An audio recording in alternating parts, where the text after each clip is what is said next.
Hi guys, my name is Yenumopone and welcome to Meowsic Devlog.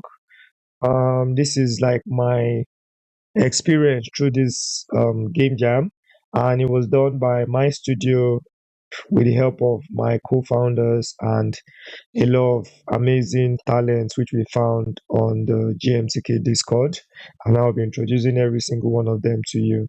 Day zero, GMTK starts 5 p.m. Team was announced, loop, and I'll I'll let me just start by introducing like the tools we used for this project. So this is everything we used to achieve this. We use Google Drive to share files. This was where we did our brainstorming and dropped rough ideas at. We use GitHub to collaborate, and yeah, and we use Discord as well to communicate basically. And this was where we uploaded the final build and submitted to GMTK when we're done. So ideation, brainstorming. This was us dropping ideas, on the tab and going back and forth to see how it fits the loop. So initially, Ray had this original idea where she wanted two people to, control left and right side of the keyboard while they control what is within the monitor, which we iterated and iterated, till we got the final game call loop that we're going to make.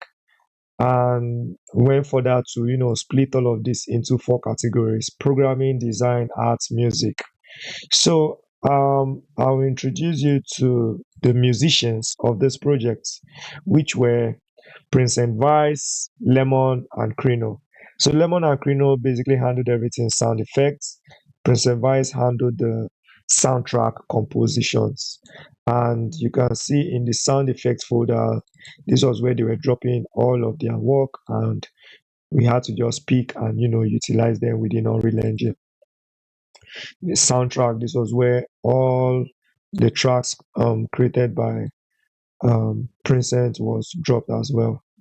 And for animation sequences, 2D animation sequence, so we had for the cats, which was all of this, and it was done by Jared.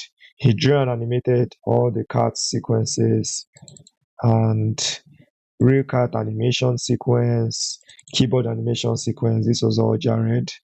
And we can look at the artworks were done by Shong. All of this main menu, Sean literally drew all of this main menu. Okay, no, not sound effects. The environments, all Sean, he drew all of this. Amazing artist, to be honest. Was super lucky to work with all of them.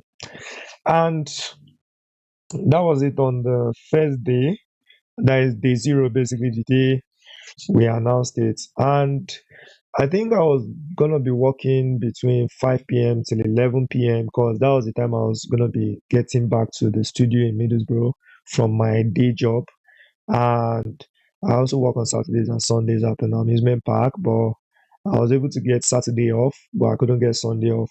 So we needed like a backup programmer so that in case last day he can step in case we have any remnants, I'm not able to finish something, he can just, take off from where I left off. So we were lucky enough to get two. We got Sleepy Mike, which was only going to be available on Sunday, which was the last day, which was perfect for us. And we got Ben Leon, which to our greatest surprise was a software engineer at EA, and he was super excited to join us and help us. So after we had all the ideas dropped in the board and we started picking what we're going to handle, so Ben decided he was going to go with the platform logic, basically any logic regarding moving the platforms and all of that stuff. So I was gonna handle the cameras, the carts, every other thing basically, main menu, input bindings, all of those things, UI and stuff. So day one, I already started. I got into work. So I was using Paper ZD, amazing plugin by the way, if you want to build 2D animations within Unreal Engine. So I created the main character cards in blueprints. I implemented the in-game camera logic And how did I do this? Uh, to be honest, I think I just need to show you guys rather than explaining it. So this is the cat blueprint. And as you can see, we have this called the capture component, scene capture component 2D. It allows us use a texture material that we can create. So this is a texture material that I had already created using like um it's called a render target. So you can create it using I think it's a miscellaneous. Okay, it's in textures. Yeah, so this is a render target. So when you create this, this is how it is. So I increased the target size to 1440 by 1080 so that it could get that high quality and all. Then when you create that, so basically there is this is like it's a floor mesh. So on that floor mesh, all I just had to do was add the material. Uh, where did I put it? Usually to find most of the, okay, yeah. So I added this material on the floor mesh. So this material was always going to be broadcasting whatever this render target sees. And the render target was going to be attached to this capture component. So wherever this capture component fills, you can see how it's tracking back whatever is viewing. From here, it transfers it to the render target component. The render target component transfers it to this material. And anywhere this material is placed, so as you can see, if it's placed on this static mesh, you can view it. So you can just put this in any level, and whatever that texture component is seeing, it will backtrack into this. So that was how this was formed, and we had like the base you are seeing. This was done in blueprints initially, and I created like a base menu whereby you can click start and it will bring you here. So this was how I placed it initially. You can see the level was still empty at the time and everything was working fine. All of this, I was able to achieve all of this on day one between 5 p.m. and 11 p.m. and I closed shop for that day. So day two was when I think day two was the day we got Ben on board. So I had to like, you know, modify everything I had already done in Blueprint and start switching them into C++, which as you can see the card base, the enumerations, all my structs. I created like a data folder where I was going to put any interfaces I use. And the code is also available on, GitHub. We made it public. So anybody who wants to access it can see. So anim state machine logic, I'm going to be showing you what the animation state was like. So when Jared started creating the assets, he had already dropped most of the assets in here. So as you can see, I had already converted them to flipbooks, sprites, and these flipbooks was going to be used within this animation blueprints, PaperZD animation blueprints. I created an animation source whereby each of these animation sequence, I put in the appropriate flipbook. And if you go to the animation blueprints, I extracted the velocity from the owner class, which is the BP cat, and the jump velocity. By getting jump velocity, I got the z-axis, how high it jumps, and the velocity is how forward it moves, which is the x-axis, which is forward vector basically. And I could show you like what it looks like on event graph here. So I cast to BP card, get the reference, get velocity, and keep on updating on tick. Simple. So this was basic locomotion, idle to jump, jump to run, and vice versa. And within the jump, I created like a jump state locomotion, jump to fall, then land. Because I wanted like all of the sequence to, go smoothly. So for the fall, once its velocity and jump velocity are equals to zero, it should just switch immediately. For here, I just did like a playback progress because I wanted it to just go once. I wanted the jump usually was supposed to play once, and while it's still in the air, it should just be in that fall state to give that smooth animation flow. I need to open Rider for that. So for input bindings, we could not put the input binding on the card base because based off of how our game was, our default pawn was the camera pawn, which was the camera that was pointed towards the window itself. So on the camera pawn is where we specified the context map. Then I created like cat inputs. Then I wrote this out so that Ben could attach his logic to them. So he already told me he needed like just three inputs, which was moving the platform, selecting, then this debug randomized platform. So I created them, I binded them, then whenever you press the appropriate action, it's gonna show you have pressed move platform. It's I put like a UE log term to show what that the input was actually working. So this was like the appropriate functions that was linked to them. So as you can see, he modified this. He put his own logic. So basically, he had his logic within his platform manager reference, which calls handle movement inputs, handle selection inputs, and all of that. So this was mine. Mine, I needed to use the cat reference because the camera pawn was pointing towards the scene that was being transmitted, and that scene is it's being held by the cat. So wherever the cat moves, the 2D scene component moves with it. The capture scene component 2D moves with it. So when you move cards, it uses the card reference move card logic. It does not use camera pawn move logic. So that was basically it. As you can see, Ben added his own platform logic within this function here. So you can see it was very easy for us to collaborate because I named everything appropriately. He already knew where things were, he knew where to put his own code, and it was basically seamless. We didn't even need to talk much, like all we just need to do is create pull requests, write any note we need for the other. And I think throughout the jam, I think I only spoke with him via Discord. We didn't even have like a voice chats because everything was seamless. I understood what he was writing. He understood what I was writing. It was just free flow because this was his platform logic. He had like platform manager, platform actor, and he was following like the convention that I had laid out. I mean, it was just amazing working with Ben, to be honest.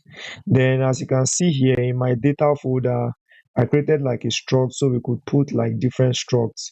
So we don't, because I know like some people like putting like struct like above like whatever class they wanted to do, but I wanted this project to like be, you know, very easy to read and understand. So all my enumerations came here. So as you can see, all my enumerations, I wrote them here. And Ben knew that it was supposed to be here, and he came here, puts his platform enumeration values here. And interfaces came here in the interfaces. And it was pretty solid, to be honest, on day two. We're like having a vibe.